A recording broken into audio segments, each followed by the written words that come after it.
അച്ചാർ ഉണ്ടാക്കിയെടുക്കാനായിട്ട് ഞാനിവിടെ 2 cup soybean എടുത്തിട്ടുണ്ട്. അപ്പോൾ ആദ്യം നമുക്കൊന്ന് തിളപ്പിച്ചെടുക്കണം. അതിനായിട്ട് ഞാനിവിടെ ഒരു പാനിൽ വെള്ളം വെച്ചിട്ടുണ്ട്. വെള്ളം തിളച്ച് വരുന്ന സമയത്ത് ഉപ്പിട്ട് കൊടുക്കാം. പിന്നെ ഇതിലേക്ക് സോയാബീൻ ഇട്ട് കൊടുത്തതിന് ശേഷം ഒന്ന് ഇളക്കിയെടുക്കുക. അപ്പോൾ ഇതുപോലെ നന്നായിട്ടൊന്ന് തിളച്ച് വന്നു കഴിഞ്ഞാൽ ഫ്ലെയിം ഓഫ് ചെയ്യാം. ഇനി 2-3 പ്രാവശ്യമായിട്ട് കഴുകിയെടുത്തതിന് ശേഷം നന്നായിട്ടൊന്ന് പിഴിഞ്ഞെടുക്കണം കേട്ടോ. ഒട്ടും വെള്ളം ഉണ്ടാവരുത്. അപ്പോൾ ഞാനിവിടെ നന്നായിട്ട് തന്നെ ഒന്ന് പിഴിഞ്ഞെടുത്തിട്ടുണ്ട്. ഇനി ഇതിലേക്ക് വേണ്ട മസാലപ്പൊടികൾ ചേർത്ത് കൊടുക്കാം.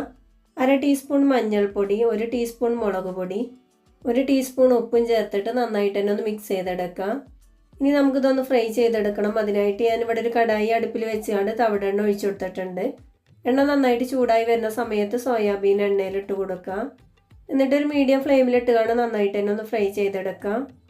ഏകദേശം നമ്മൾ സോയാബീനൊക്കെ നന്നായിട്ടൊന്ന് ഫ്രൈ ആയി കിട്ടിയിട്ടുണ്ട്. അപ്പോൾ ഇത്രയും മതി. ഇനി എണ്ണയിൽ നിന്ന് കോരി മാറ്റാം. അപ്പോൾ ഞാനിവിടെ 2 തവണയായിട്ടാണ് കേട്ടോ ഫ്രൈ ചെയ്തെടുത്തിട്ടുള്ളത്. ഞാനിവിടെ മുഴുവൻ സോയാബീനും ഫ്രൈ ചെയ്തെടുത്തിട്ടുണ്ട്. ഇനി അതേ എണ്ണയിൽ തന്നെയാണ് നമ്മൾ അച്ചാർ ഉണ്ടാക്കിയെടുക്കുന്നത്. അപ്പോൾ അതിൽ നിന്ന് കുറച്ച് എണ്ണ ഞാൻ മാറ്റി വെച്ചിട്ടുണ്ട് കേട്ടോ. ഇതിലേക്ക് 1 ടീസ്പൂണോളം കടുക് ചേർത്ത് കൊടുക്കുക. കടുക് നന്നായിട്ട് പൊട്ടി വരുന്ന സമയത്ത് 2 തണ്ട് കറിവേപ്പിലയും 2 വറ്റൽമുളകും കട്ട് ചെയ്ത് കണ്ട് ചേർത്ത് കൊടുക്കുക.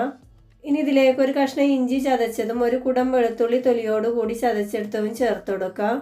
അതുപോലെ തന്നെ ഒരു 3 പച്ചമുളക് കട്ട് ചെയ്തതും കൂടെ ചേർത്ത് കൊടുക്കുന്നുണ്ട്. ഇനി ഇതിൻ്റെയൊക്കെ ഒരു പച്ചമണം മാറുന്നത് വരെ നന്നായിട്ട് തന്നെ ഒന്ന് വാട്ടിയെടുക്കുക. ഏകദേശം നമ്മൾ ഇഞ്ചിയും വെളുത്തുള്ളിയൊക്കെ നന്നായിട്ടൊന്ന് വാടി കിട്ടിയിട്ടുണ്ട്. ഇനി ഇതിലേക്ക് വേണ്ട മസാലപ്പൊടികൾ ചേർത്ത് കൊടുക്കുക. 3 ടീസ്പൂൺ മുളക് പൊടി, 1/2 ടീസ്പൂൺ മഞ്ഞൾപ്പൊടി, 1/4 ടീസ്പൂൺ ഉലുവാപ്പൊടി, 1/4 ടീസ്പൂൺ കായപ്പൊടി, 1 ടീസ്പൂൺ ഉപ്പ്.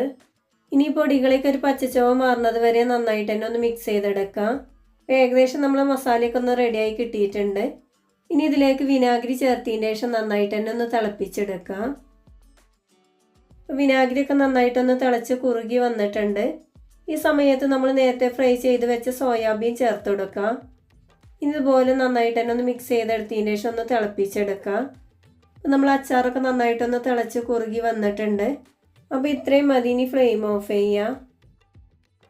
അപ്പോൾ ഇത്രയേ ഉള്ളൂ കേട്ടോ. വളരെ സിമ്പിളായിട്ട് ഉണ്ടാക്കിയെടുക്കാൻ പറ്റുന്ന സോയാബീൻ വെച്ചിട്ടുള്ള അച്ചാർ ഇവിടെ റെഡി ആയിട്ടുണ്ട്.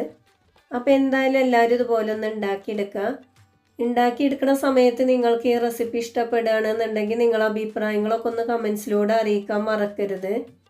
അപ്പോൾ ഞാൻ എന്നും പറയുന്ന പോലെ തന്നെ നമ്മളെ ചിഞ്ചച്ചിലും മുത്തഫാക്കിലെ വീഡിയോസ് നിങ്ങൾക്ക് ഇഷ്ടപ്പെടുകയാണെന്നുണ്ടെങ്കിൽ ലൈക്ക് ചെയ്യാനും ഷെയർ ചെയ്യാനും മറക്കരുത്.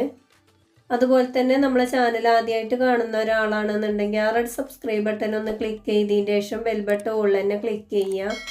എങ്കിലേ ഞാനിടുന്ന വീഡിയോസിൻ്റെ നോട്ടിഫിക്കേഷൻ നിങ്ങൾക്ക് കിട്ടുള്ളൂ.